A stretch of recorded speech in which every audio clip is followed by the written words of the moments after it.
بسم اللہ الرحمن الرحیم۔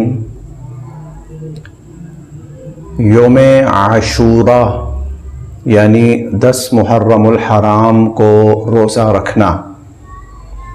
اس کے بارے میں نبی کریم صلی اللہ علیہ وسلم کے کچھ فرامین آپ کی خدمت میں پیش کیے جاتے ہیں۔ نبی علیہ الصلوۃ والسلام جب مدینہ منورہ تشریف لائے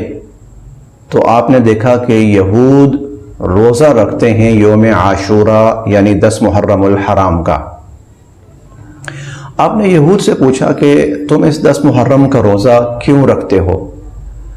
وہ کہنے لگے کہ اللہ رب العزت نے فرعون کو غرق کیا تھا اور بنی اسرائیل کو فرعون سے اور اس کے ظلم سے نجات دلائی تھی 10 محرم الحرام کو۔ اس کے شکرانے کے طور پر ہم 10 محرم الحرام کو روزہ رکھتے ہیں۔ تو نبی کریم صلی اللہ علیہ وسلم نے فرمایا کہ نحن احق و اولا بموسیٰ منکم، تمہاری نسبت تو ہم زیادہ حق رکھتے ہیں موسیٰ علیہ السلام کے ساتھ اور زیادہ مقدم ہیں تمہاری نسبت، لہٰذا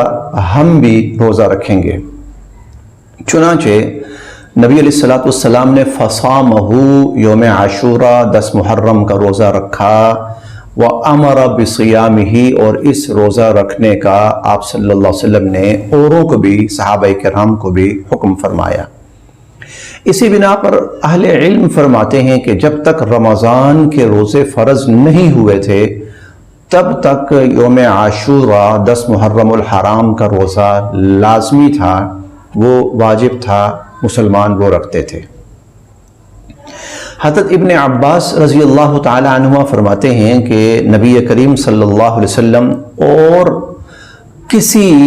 مہینے کے روزوں کی اتنی فکر اور اتنا اہتمام نہیں فرماتے تھے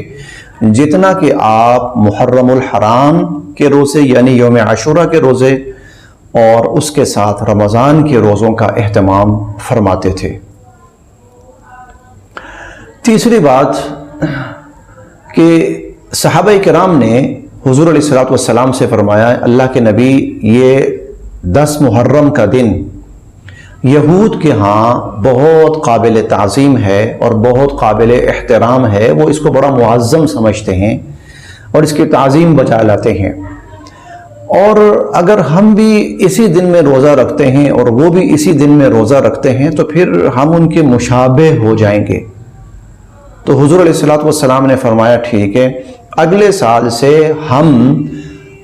10 محرم کے ساتھ 9 محرم الحرام کو بھی شامل کر لیں گے، 9 اور 10 2 روزے رکھا کریں گے تاکہ ہماری ان سے مشابہت نہ ہو، ہم ان سے الگ ہو جائیں۔ لیکن اس سے پہلے ہی اللہ رب العزت نے حضور علیہ الصلوۃ والسلام کو اپنے پاس بلا لیا، آپ دنیا سے پردہ فرما گئے،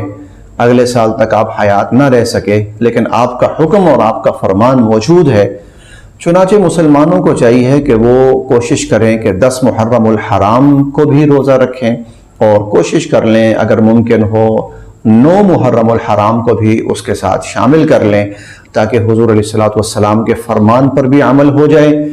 یہود کی مشابہت سے بھی، یہود و نصارہ کی مشابہت سے بھی ہم بچ جائیں اور اس دن کی عظمت، فضیلت اور اجر و ثواب بھی ہمیں حاصل ہو۔ اس کے بارے میں حضور علیہ الصلوۃ والسلام نے ایک بات اور ارشاد فرمائی، آپ نے فرمایا کہ جو اس یوم عاشورہ کا روزہ رکھتا ہے میں اللہ کی ذات سے بہت زیادہ پر امید ہوں کہ اللہ پاک اس کے 1 سال کے گناہوں کو معاف فرما دیں گے۔ اللہ پاک ہم سب کے لیے عمل کی راہیں آسان فرمائے۔